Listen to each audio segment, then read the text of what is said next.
From the famous Blue Note in downtown Chicago, the National Broadcasting Company is sending your coast-to-coast way the very danceable rhythms of Count Basie and his orchestra. Now back to the Blue Note.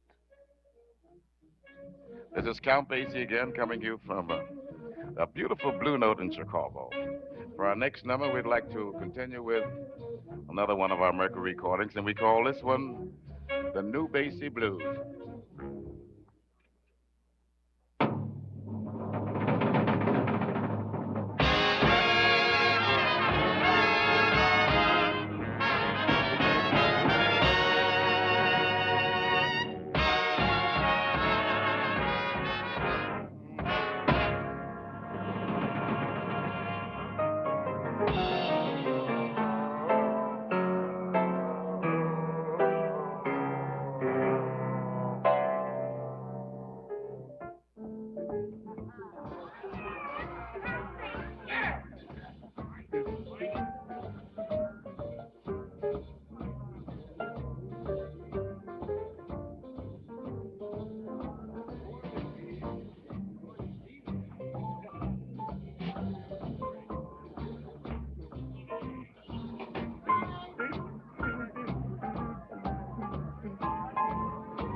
Yes, fancy meeting you here. Count Basie, the orchestra. Birdland, right here in New York City. Well, that spotlight falls on three other members of the Count Basie aggregation. Paul Quintachet, Jimmy Wilkins, Marshall Royal, Count and the orchestra, and a little Basie kick.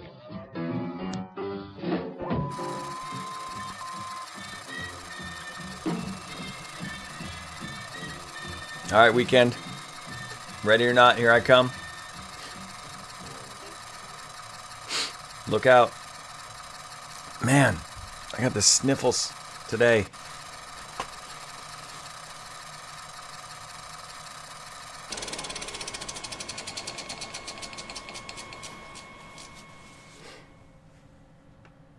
Well, hello there. Sorry. So it's Friday. I hope you guys are having an awesome Friday. I've worked for churches for a few decades, and so all of us who work for churches, it gets to be Friday, and there's kind of like two emotions going on at full tilt for us. Like, awesome, it's Friday. You know, this is great. Maybe I get to sleep in tomorrow and spend some time with my family. Oh no, Sunday's coming. Right?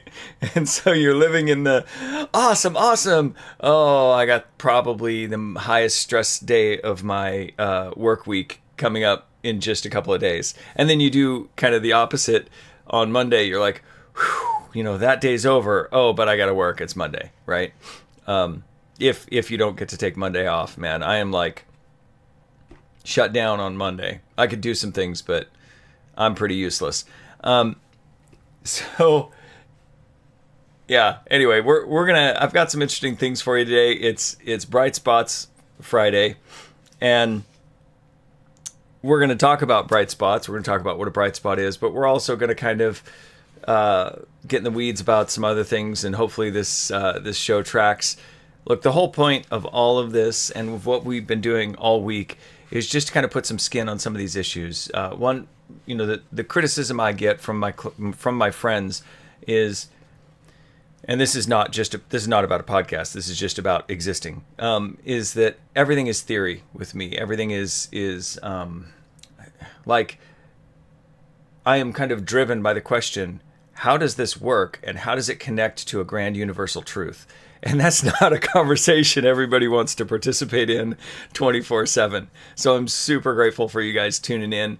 And please continue to give me feedback. Those of you guys who are reaching out to me about, the podcast and how it's going. Any way that I can help make this content a little more relatable. But that's what we've been trying to do this week, is give some real world examples to make kind of some of the theoretical or esoteric or just not, not necessarily everyday or not necessarily identifiable the way we want concepts. Sorry, let me silence my phone. How dare I come into this meeting with my phone on not on silent. So to make some of these concepts just a little more tangible. I truly believe that once we start doing this in our own communities, then we're going to wind up with something that becomes more caught than taught. People are going to experience being heard. People are going to watch the mature people in their faith community being the ones who are all in for change and growth, and listening. And they're going to watch the mature people in their community open up the Bible, and instead of having wars about their conclusions, they're going to watch the mature people in their faith community kind of lean in and have better discussions and start to use the Bible, maybe a place for where we can come together. The Bible is ultimately a tool of peace for us. So look, that's what we're about here. We're just trying to live like Jesus, and to live like Jesus. And look, every time I say that, I never want you to forget, Jesus is my Savior, man. There's one God in three persons, born of a virgin. Jesus was born of a virgin, lived a perfect life, died on a cross, rose from death, ascended to the throne at the right hand of God. And it is by him and him alone that we have eternal life. And that we have a hope. And he is about the restoration and redemption of his creation and humanity, and returning us to fellowship with him through our transformation. So all of those things, all of those tried and true, long-standing Christian concepts. But ultimately, Jesus, because he lived a perfect life, is our example for how we're to live. Like, if Jesus lived a perfect life, why would I want to live differently than that? Hey, there's perfect, but I'm just going to do it slightly different than perfect. I'm going to aim for something different than Jesus, less than Jesus. No, like in all things, Jesus. In my prayer life, Jesus, what's that old, from I think the 800s or something? It's attributed to someone from the 400s, but really originated in the 800s, that saying, Christ before me, Christ behind me, Christ above me, Christ below me, Christ to my right, Christ to my left. Just basically that's what I want is 1 John 2:6. Whoever has faith in God should do as Jesus did. And to do that, we're going to have to do things together. And to do things together, we're going to have to come to terms about who Jesus is and find some peaceful ways to do that. That's what we're about here, so that we can live like Jesus together with others and for others. We're going to take another step towards that this morning. And I'm so glad you're here. So take it away, Chuck. And being willing to be less than the least, became the greatest of all. Let us imitate him who was King of kings and yet a servant of servants. The future doesn't belong to the faint-hearted. It belongs to the brave. Would you turn on my microphone, please? It's right here in the hall closet.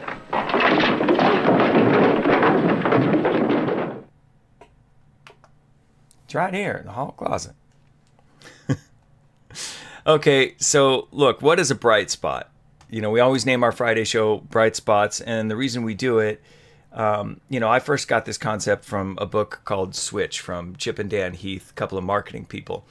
And the point was, I think in their opening story in this book, they talk about trying to help these people in Vietnam who aren't getting enough nutrients in their food. And they did some studies and research and found out it's not that they don't have enough food for them, it's that the way they're doing it is not beneficial because they're all just having like one big lump meal. And if you want to lose weight, that's a great thing. Just fast all day and have one meal, have one normal size meal, fast the rest of the day. You're gonna be losing weight, right? And that's not what you want if you're hungry and starving. And so they found that if you cook the food a little different, prepare the food a little different, spread the food out over some meals, but they couldn't get these people to they're foreigners. They're just foreigners coming in saying, well, you better do it my way. And it's like, well, that doesn't track.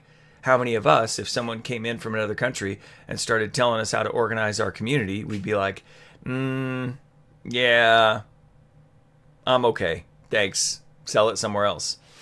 But what they found is that there were already people doing it a better way. And that's the bright spot. It's like, look, the light is shining here. This is the good way. And so they found the people who were already doing it and then invested to send those people from village to village. So it's people from the region doing it a better way and having better health results and not starving, going from village to village to teach other people how to not starve. That's really what a bright spot is. It's a moment we can look at it and go, oh, and hopefully seeing it in action clicks with us. And it helps us create a culture where other people can see us doing it and go, oh. And so that's really what we're about, is looking at good things. Plus, it's just awesome to look at good things and see good things happening. So we're talking about moments where there's a breakthrough or where somebody did this. We're like, look, there's a little bit of the light shining. And I don't want to suggest...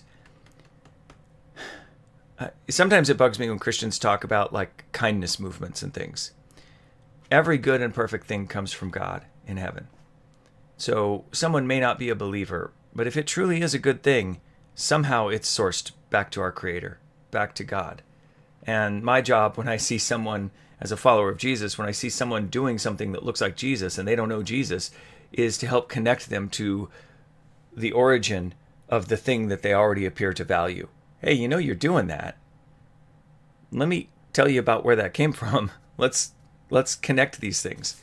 So something that when we see it, it's going to click for us. And our bright spot today is actually a feminist filmmaker who wanted to document something called the men's rights movement. And so you might hear the phrase MRA, that's just men's or MRM, MRA, men's rights advocates. You might hear those kind of phrases as we do this. So I made my notes late last night, so my eyes were blurry. So I'm like, what is that letter? All right. So, but before we do that, I want to play a clip where a conservative and a feminist are discussing abortion. And hopefully we can connect these two clips at the end of the episode today. Now, this clip, I'm going to warn you, it might trigger some of us. It might trigger some of us from both sides and for different reasons. And I also want to be really clear that the conversation I'm about to play is not what I would consider a bright spot. When we're having conversations like this in our faith community, we need to realize that there's one person at the table that's not actually trying to listen. This is about winning. And so this is not the type of discussion that I'm talking about. Don't model this. This is from a show called Surrounded. I believe it's on the YouTube channel Jubilee. And this is where what'll happen is they'll invite someone to come in and sit in the center of the room. And they'll make a statement. And then people will race to the chair and they'll debate the person on that issue. And that's fair enough, because debates have their purpose and debates have reasons, and that's cool if we want to do that. Just don't look at this as the type of conversation. What I want us to focus in on is what's happening as they're trying to come to terms here. What's going on as they're trying to work through what's being said. Now, that's not what I want to do.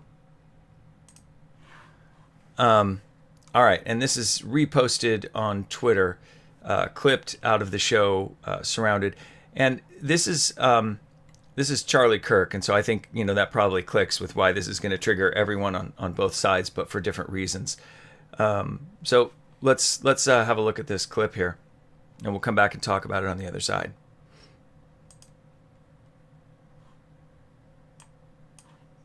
It's a fetus. Well, what does fetus mean? A fetus is in utero. What does fetus mean in Latin? What the f? I'm sorry, is this a language class? It means little human being. Ooh, his smile is very creepy. Okay. Smiling is creepy? No, your smile specifically. Got it. But let's go back to, we're losing track here. No, but what species is the fetus? The fetus is not a species yet. It's technically classified as a parasite until it is viable. So, no, I want to talk to you about something very quickly. I can't let you get past that. Are you saying a baby is a disease or a tumor? A parasite is not a disease and a tumor. Those are not the same thing. A parasite is defined as something that cannot survive outside of its host. A baby, before it is viable, cannot survive outside of a woman's womb. Got it. So let's extrapolate that. It is not a living organism. Are old people with Alzheimer's and dementia that are being assisted every day, are they parasites? No, they're not parasites. They're human beings who are on the brink of death. Got it. So they're not going to be able to survive. My 4-month-old that requires mom's breast milk and requires daily changes and feedings cannot survive without its own. Is my 4-month-old a parasite? Your baby can breathe on its own. Apparently, this is having issues here.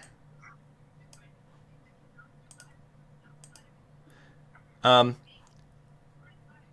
they go on. Let me see if I can get this going again. When you see the red flags and the count in the bottom left, the person has to leave the seat when a certain number of red flags go up. People are doing red flags because they're suggesting that your baby can drink water from its mouth to its stomach. But it cannot. Your baby can it hunt? food. Can it gather? Can it reason? But that's not what qualifies something as being a living organism. Being a living organism simply means, can you survive outside of a womb, outside of your host? Got it. So I just want to make sure I'm clear. Why does that then equate to moral viability? It equates to scientific viability. Why? Under what standard? Because it is not alive, and you are advocating for the rights of something that is not technically a life. Got it. So what is something while that has sacrificing the needs of the human woman who is alive. Right. So you see where that goes. And like I said, the clips that are the flags that are coming up are people who agree with the person debating Charlie Kirk, but they think she's doing a bad job. So they're missing something and they want to hop in. And so when there's enough flags, then she has to leave the chair. There'll be a buzzer, and they come in and they argue from the same direction that Charlie's wrong. The reason I wanted to play this is because it's a really good example of what happens when we don't agree on the terms and the terminology.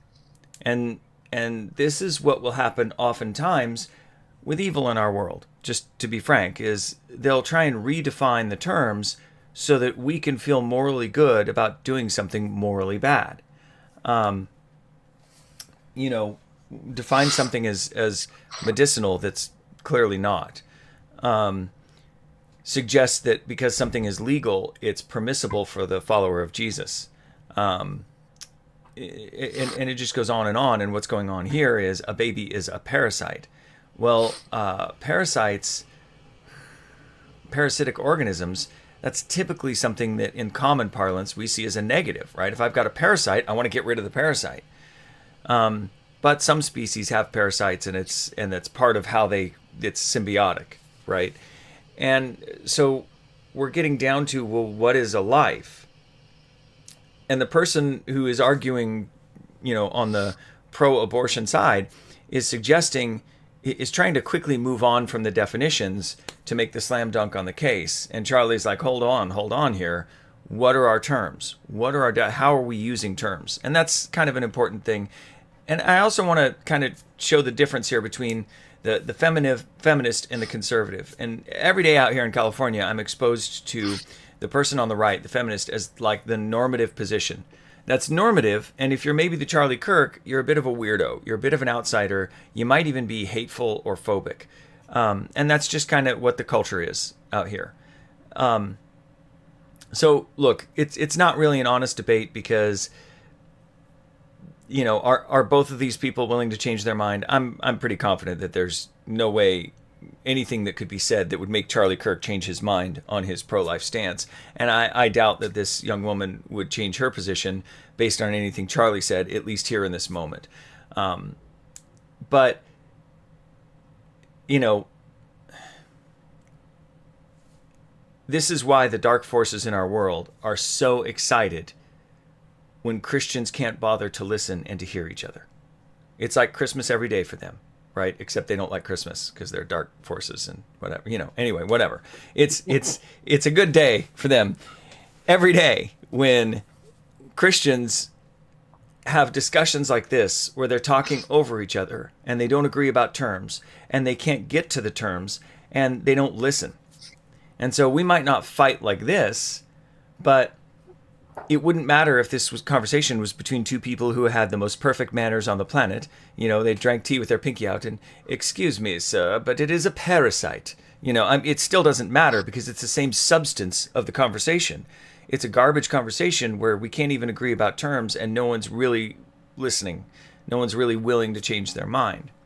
But there was a good thing too, and the coming to terms was a really good thing. And Charlie, in some sense, was trying to do the right thing to get back to, well, what do words mean? Because this is another thing that evil does. It tries to mess around words so that we can't have the conversation. So that when we say, I'm not really for equity, it's like, oh, you think equality is a bad idea? Well, I didn't say equality. I just said equality of outcome is not where it is. And you often find, I watched a conversation where someone was on a conservative podcast show, and they were there to sell their book, and the conservative just said, oh, okay, and what do you mean by that? Like, what is a racist thing? And they're just like, I don't like the way this conversation is going. I don't feel comfortable. I don't like the way you're treating me. And they just canceled the whole thing because of a simple question. That's a sign that someone's manipulating words, right? And they're trying to manipulate our emotions. And they're trying to be toxic and kind of create this toxic sense of empathy. And the world just loves that. So this isn't really a bright spot, but I do have a bright spot. And so let's shift from this and look at this feminist filmmaker who made a documentary on the men's rights movement. Now, this is a TED Talk, and some of you may know this person. Her name is Cassie J, and she created a movie called The Red Pill. And her whole focus was, she's a feminist, and she's like, men's rights activists?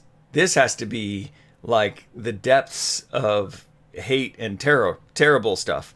I'm going to go look at these far-right extremists and these misogynists, and I'm going to expose them for who they are, because I'm going to take my camera in there, and I'm going to be a good documentarian, and I'm not going to get in the way, and I'm just going to let them expose how horrible they are for society. And I want to listen to some of her TED Talk today about this and her experience in making that movie. In 2013, I decided to meet my enemies. I was a 27-year-old award-winning documentary filmmaker and a proud feminist. And I was determined to expose the dark underbelly of the men's rights movement. Now I'm going to skip ahead here a little bit at times. And I encourage you, go back and watch this whole thing. It's very interesting. But let's just look at, I'll get there eventually. Let's skip ahead here a little bit. I was waiting to hear a sentence, or even just a couple of words in succession that proved what I wanted to believe, that I had found the misogynist, the ground zero of the war on women. A couple of times I thought I had it. There was one men's rights activist that said to me, just walk outside and look around. Everything you see was built by a man. Ooh, his statement felt anti-women. I felt my jaw clench, but I sat quietly, as a documentarian should, while removing all the space between my upper and lower molars. After my year of filming, I was reviewing the 100 hours of footage I had gathered, replaying and transcribing it, which, believe me when I say, no one will ever listen to you more than someone who transcribes your words. Not wrong. If you've ever done video, and this is why, like, okay, you know, I went to school, my focus was motion graphics, visual effects, things like that, right? And so I did a bunch of study in that. And the reason why I don't do that a lot is because there's nothing more painful than sitting in front of hours and hours of footage and trying to transcribe a bunch of things.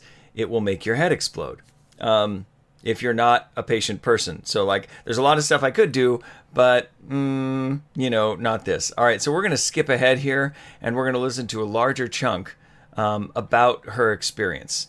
And look, right away, catch the fact that she's telling on herself. I went in with ulterior motives, or kind of with a negative predisposition of these people. And what does Jesus ask us to do? To go in and believe the best about others, right?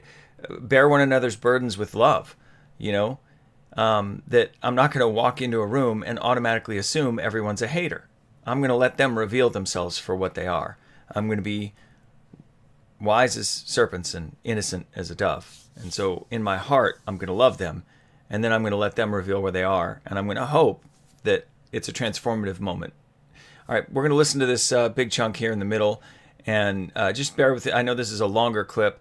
But again, I encourage you to go back and watch the entire show. It's pretty great. Watch the entire TED Talk. All right. Issues.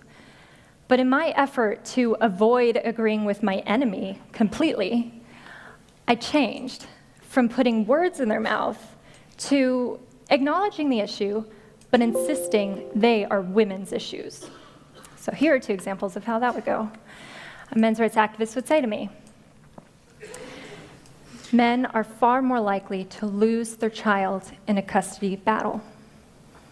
And I would counter, well, because women are unfairly expected to be the caretaker, it's discrimination against women that women get custody more often. Yeah. I'm not proud of that. Second example, an MRA would say to me, men are roughly 78% of all suicides throughout the world. And I would counter with, but women attempt suicide more often. So ha. Ha? It's not a contest, but I kept making it into one. Why couldn't I simply learn about men's issues and have compassion for male victims without jumping at the opportunity to insist that women are the real victims? Well, after years of researching and fact-checking what the men's rights activists were telling me, there is no denying that there are many human rights issues that uniquely or disproportionately affect men. Paternity fraud uniquely affects men. The United States Selective Service, in the case of a draft, still uniquely affects men. Workplace deaths, disproportionately men. War deaths, overwhelmingly men. Suicide, overwhelmingly men. Sentencing disparity, life expectancy, child custody, child support, false rape allegations, criminal court bias, misandry, failure to launch, boys falling behind in education, homelessness, veterans issues, infant male genital mutilation, lack of parental choice once a child is conceived, lack of resources for male victims of domestic violence. So many issues that are heartbreaking if you are the victim or you love someone who is the victim of any one of these issues. These are men's issues, and most people can't name one. So, through her journey in making this film, she starts off doing the wrong thing, And then because she's trying to be an honest documentarian, she's got this kind of wrong track going on inside her. And her appeal to be an honest documentarian is forcing her to reconcile the wrong track and come back around and listen. There's just a couple more parts I want to play for this. It's really the whole thing. You know, I don't know. I could play the whole thing, but YouTube probably wouldn't like me for that. But let's zoom ahead here just a little bit. Before making the Red Pill movie, I was a feminist of about 10 years. And I thought I was well-versed on gender equality issues. But it wasn't until I met men's rights activists that I finally started to consider the other side of the gender equality equation. It doesn't mean I agreed with all that they said, but I saw the immense value in listening to them and trying to see the world through their eyes. I thought, Right? Isn't that the way it is? And that's what I'm talking about. She's like, I still don't agree with everything they said, but wow, there is a real value for me sitting in their shoes and listening and hearing it.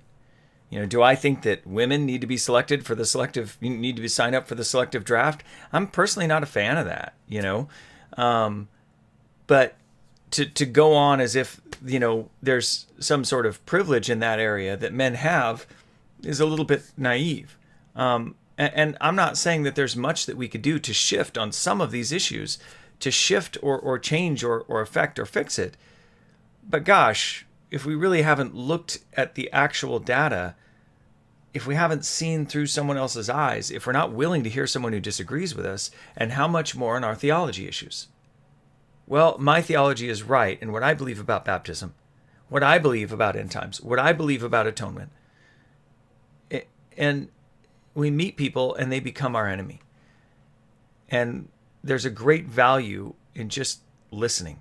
And it's not easy. Just like she said, when I listen to someone I disagree with strongly, sometimes it is just fight the urge to clench my jaw and to remember that I'm not the center of the universe. And this is why when we disagree, we don't adopt grace, because grace is their attitude. You can't offer someone grace if they're not wrong, right?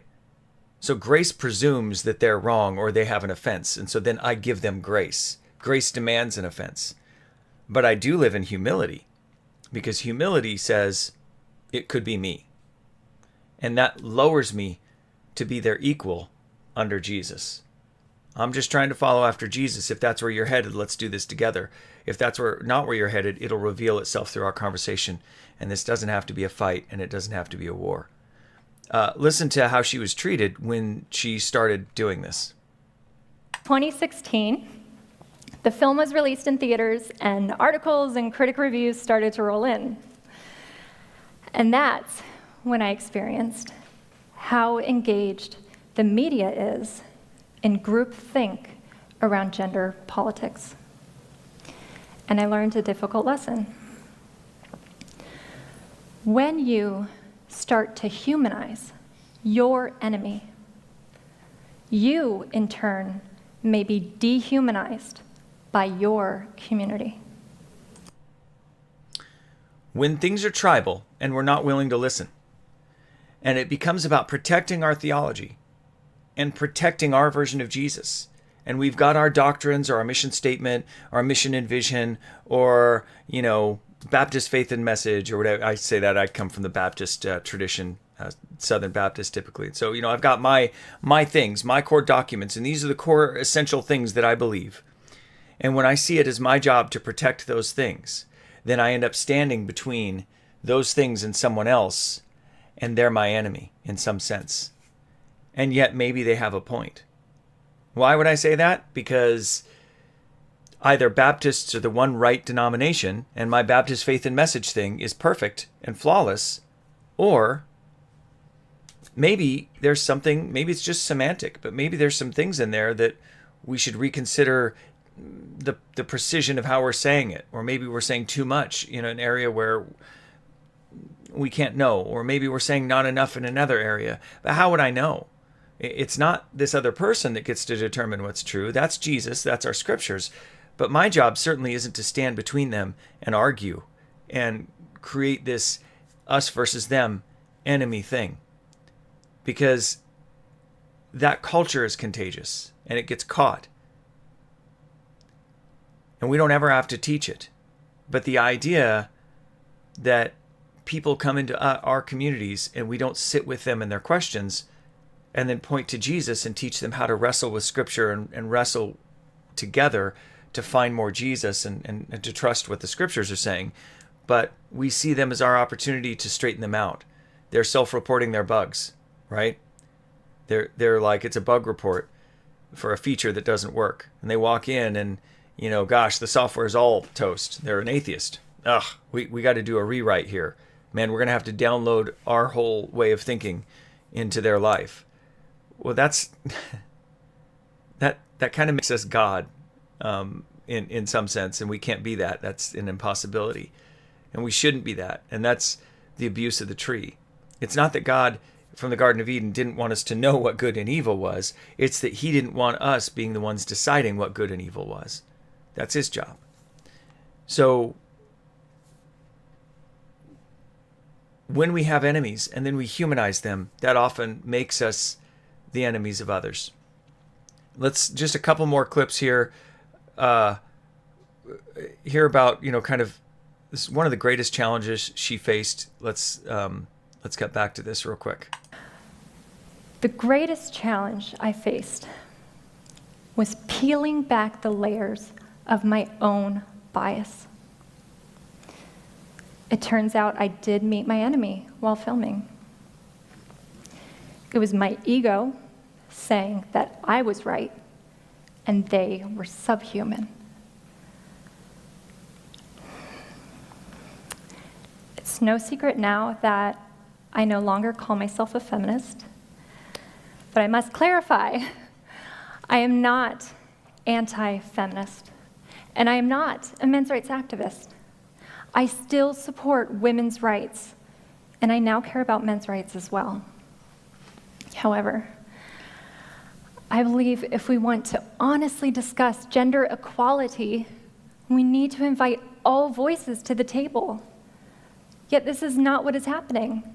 Men's groups are continually vilified, falsely referred to as hate groups, and their voices are systematically silenced. Do I think either movement has all the answers? No. So, great point. And again, I'm not suggesting, and we got one more here clip. Great point. And I'm not suggesting that even her focus in gender equality, again, we got to come back to terms. It's just never going to be that men can have children, and that's such a beautiful thing, and it's a sacred thing. It's, there's going to be biological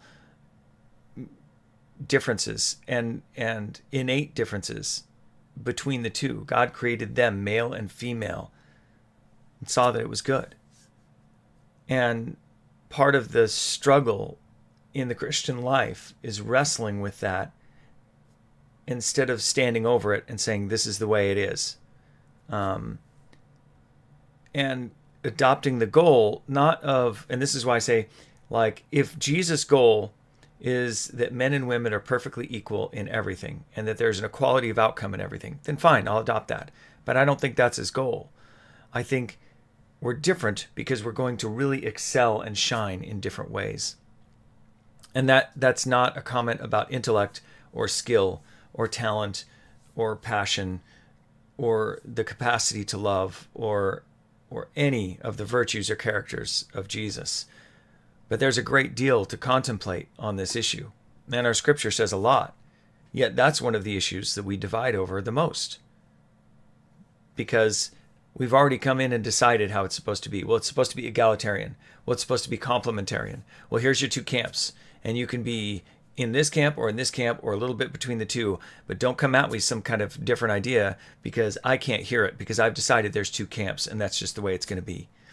And what if we just take a different angle on that? That's one of the reasons we're doing 1 Timothy on Thursdays. We're just going to walk through that scripture, and we're going to not make it about focusing in on men's and women's issues. We're going to make it about understanding what Paul was saying to Timothy. And then after we all kind of get some consensus on that, then maybe we can move on and look at some of the inferences or implications of what Paul is saying. And we can do that humbly and with the respect of each other, and knowing that the person who sits opposite of me with a different opinion isn't my enemy. They're my fellow follower. And the moments where we disagree, the Holy Spirit is trying to tell us there's more for us. There's more for us to have there. There's a greater unity that we can achieve. And what we have to do is listen and love and learn how to read our scriptures together, because the Bible is a tool for peace. So this last little clip is pretty short, and we'll just let her finish her thought. If I could give advice to anyone in our society at large, we have to stop expecting to be offended, and we have to start truly, openly, and sincerely listening. That will lead to a greater understanding of ourselves and others, having compassion for one another, working together towards solutions, because we all are in this together. And once we do that, we can finally heal from the inside out. Yeah. So, look, I encourage you to watch your movie, but just, that's great. That's the one piece of advice. If you could listen to each other, if you could hear each other, and that's the place where I don't ever remember Jesus saying, I don't have time for you. That's non-essential theology. Give it to God, right? Don't worry about it, right? Yeah, he told us to give things to God, but in the sense that we should crucify them in our lives. We should lay our lives down and give them over to God. But when someone came and talked to him, he didn't say, nah, just give it to God. I can't, the meme with the dude in the jacket in the hand, right? That's not where we need to be as followers. And I agree with what she said, that when we truly start to listen and hear and understand each other, then maybe we can start to heal inside the church. And it's funny how these moments, I don't know what she thinks about Jesus or God or faith. I know I certainly disagree with her on many issues. But how brave is that to go into a place where there's people that you're going to strongly disagree with, and hear them and understand them, make them feel heard and understand, to speak their truth back to them and say, is that what you mean? And get their confirmation that we deeply understand who they are. Man, I mean, how is that not what Psalm 138? That God knew the number of hairs on our head, and knew us in our mother's womb. And how should we not want to hear and understand people in a deep way? That Jesus came and walked among us and empathized fully with our position. You hear me beat this drum all the time, because there is a toxic empathy, and that's the empathy that demands that as we listen, we change our truth or our understanding or proclamation of truth to include someone's personal narrative. I don't want you to do that with me, and I don't want us to do that with anyone else. If I have a personal narrative and I want you to hear it, and we're sitting there talking, I don't expect that you're going to come to agree with me because of my personal narrative. That would be toxic, because then truth becomes whoever's truth they're talking to. And then that's not Jesus is the way, the truth, and the light. And you'll see these concepts, they're constantly attacked by the world. And it's the word game. And this is why Marxism is still kind of a scourge that we may face for decades or maybe a couple more centuries as people, because it's fundamentally an ideology that begins with playing with words. And that's why when you talk to people who have that ideology, whether they know they have it or not, they get really offended when you try and kind of narrow down a term, right? Okay, but what? Okay, you said all this, but you used this one word. Can I ask how you were using that one word? All right, but here's something true. Listening to others, it actually changes us. Our brain actually kind of rewires a little bit when we listen. We have to account for what they're saying. And it forces us to think a little quicker, to be a little bit more active. And yeah, I can go into the neuroscience of that some other time, but look it up. There's Dartmouth did a study, and others have done a study that it actually has an effect on how we process and the world around us. But it doesn't just change us on a kind of a on a physical, scientific level. It does incredible things to our relationships. You know, who of us doesn't have a friend who's like the guy that listens, or the girl that listens? Don't we love them? Well, just copy that. Be that guy. You can do it. And when it changes us, we might wind up in a situation like Cassie's, where we get to see our friends, and we get to see who our friends are and who our friends aren't. And maybe we find that our friends are actually more people we may disagree with. But then there's those who don't want to hear it.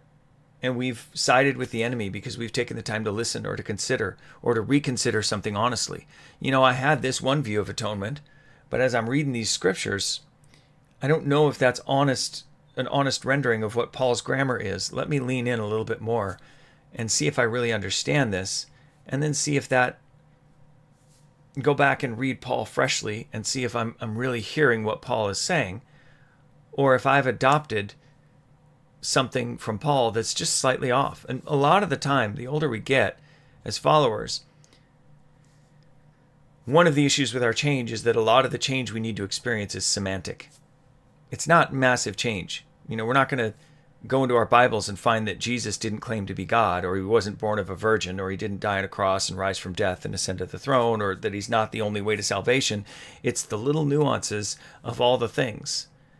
And that's really hard to hear sometimes. Sometimes when, you know, I'm tuning my guitar and the two strings are really close, but they're not quite there, that's when the most dissonance, the most annoying sound is. And it's that really close but not there yet that sometimes we need to just realize this tension doesn't mean we're enemies. And it can be a beautiful thing if we just take the time to listen and to hear. And we have that principal pitch in Jesus to tune to. But we also get a better view of the real problem. And we can't have unity unless we know what the real problem is. This is the thing that, you know, if you want to know why there's not peace in certain conflicts right now, it's because people aren't being honest about their motives. And, you know, if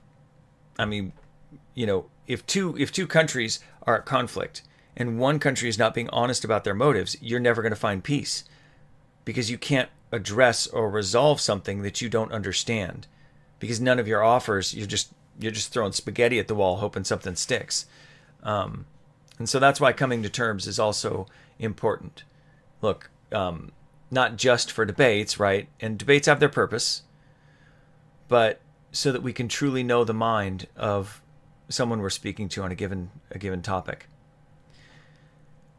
So why does this matter to the Christian life and in our everyday lives? I played some clips of some deconstruction people on Wednesday's episode, and I want to double back on that before we head off to the weekend. They were tragic.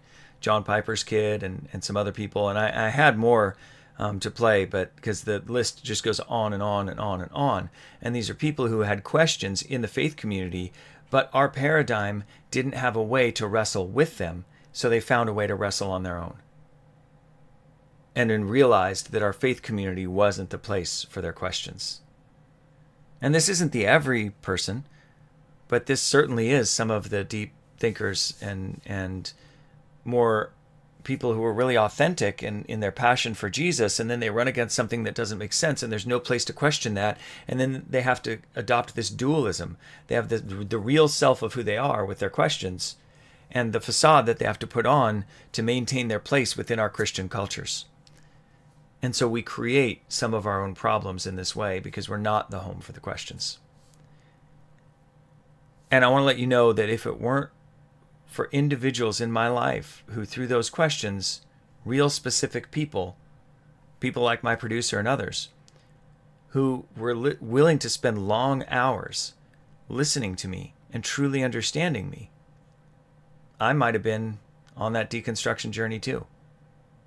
I'm just sitting there wrestling by myself. No one's willing to hear me. No one's willing to listen. You know, we say, well, the body of Christ is fine without you. The body of Jesus here is fine without you and your questions, because your questions are going to have to cause us to reshift. And we've already decided we don't need a left arm. And we're not going to reshape things to add you in. You know, that's not the way the body works. The body works where you have to come adopt whoever we are and be something you're not, or drop the questions you have. Pink Floyd has that song, "The Turning Away," and I really appreciate it. And it begins, you know, on the turning away from the pale and downtrodden, and the words they would say, which we won't understand. Don't accept that what's happening is just a case of someone's suffering, or you'll find yourself joining in the turning away. When we look and we say, well, they're just wrestling with something right now. Oh, okay. Well, God's got this. You give it to God. And we turn our backs on the problem. We have less Jesus. We have a smaller body. But more importantly, we don't develop the muscle to hear the difficult things and to sit with people and to fully be Jesus with each other. So I hope that's made sense. I hope you, I really want to challenge you this weekend. If you have some time, watch The Red Pill. You can find it free everywhere. It's free on YouTube with ads. It's free on Tubi with ads. It's out there if you want to watch it. It will really challenge you. And one of the things that makes it really great is that she films herself and does a video diary the whole time she's doing it. And so she chronicles her own change. And you get to hear her wrestle with these questions as she's interviewing these people in her own words. And that's a really rare and beautiful look into someone who is willing to be brave, and someone who is willing to face things that they disagreed with strongly, and someone who is willing to lean into change. And that's our path as followers. We just do it kind of Bible in hand and open and considering it with each other. But it's a really beautiful documentary. I hope you see the impact that we can have on people's lives if we kind of shift our culture and we demonstrate for everyone what it means to be a listener and what it means to lean into these discussions. So what if we were that brave over our differences over Jesus? And how much closer would we be? God, give us ears to hear each other. Give us a heart to listen. Give us the humility to admit that maybe we're wrong. Guide us to greater unity in you, and teach us how we can use our scriptures as a tool for peace to come together over who you are instead of divide. Make us more like your Son, Jesus, every day for the benefit of those around us, so that the world can see your glory as you transform our lives. Amen. All right, recap of the show. We did the Charlie Kirk thing. We did the not listening thing. We did the clarify terms. It's always good to clarify terms. Do it in a loving and kind way. When your conversation turns into a debate, just call a timeout, and say, hey, maybe let's figure out how to have this conversation in a better way. If they want to keep debating, debates are only good for the other people listening. So be an ethical debater, represent Jesus if you get caught in a moment like that, but realize you're speaking so that people around can reckon with the two views, and trust that God will guide you through all those moments. And in your heart, hold on to love. Hold on to the love of even the person you're debating. But most importantly, what happens when we're brave enough to listen? What happens when we lean in? And what happens when we understand? I am just so very grateful for you being here. I'm great. Every time I look and I'm like, wow, people watched that video. I'm amazed, because as I've tried to talk about this stuff locally, I've had a lot of obstacles to try and get people to understand, hey, we need to kind of modify our culture here a little bit. And that doesn't mean becoming progressives and losing our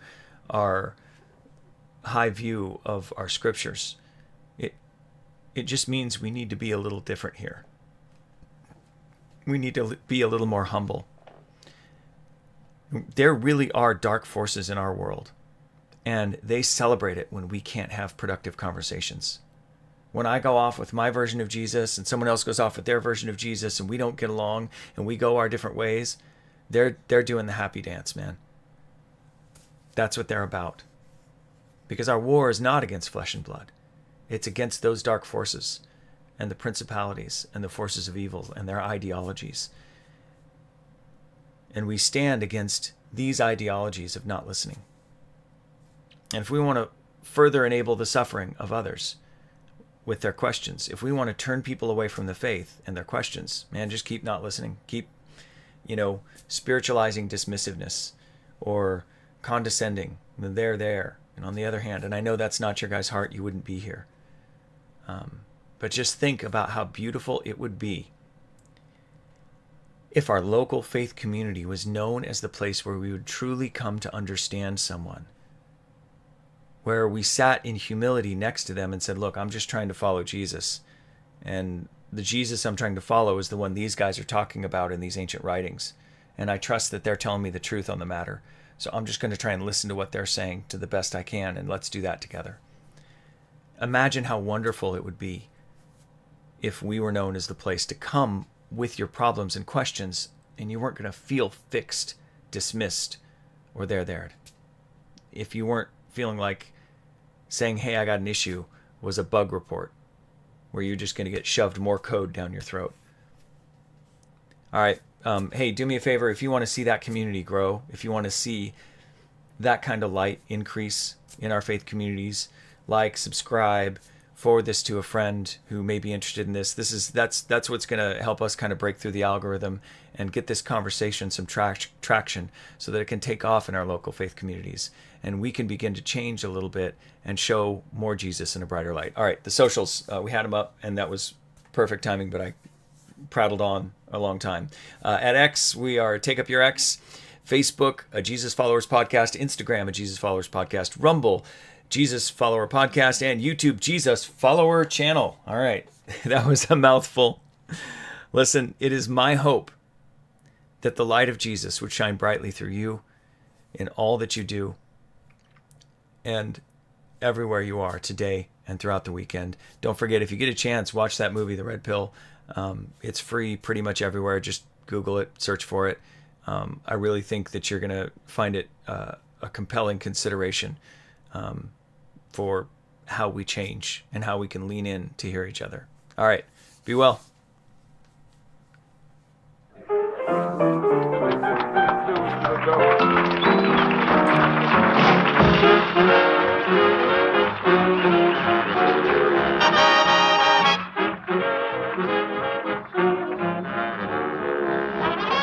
Yes, you now have a concert side table at the fabulous Blue Note, Madison near Dearborn, Chicago's Mecca for moderns, and for the people who play it that way. Currently, the Blue Note is featuring Count Basie, his famous piano, and his big new band. Yes, it's what you've been waiting for. It's Count Billy Basie, and here's the man himself. Good evening, ladies and gentlemen. This is Count Basie and the band.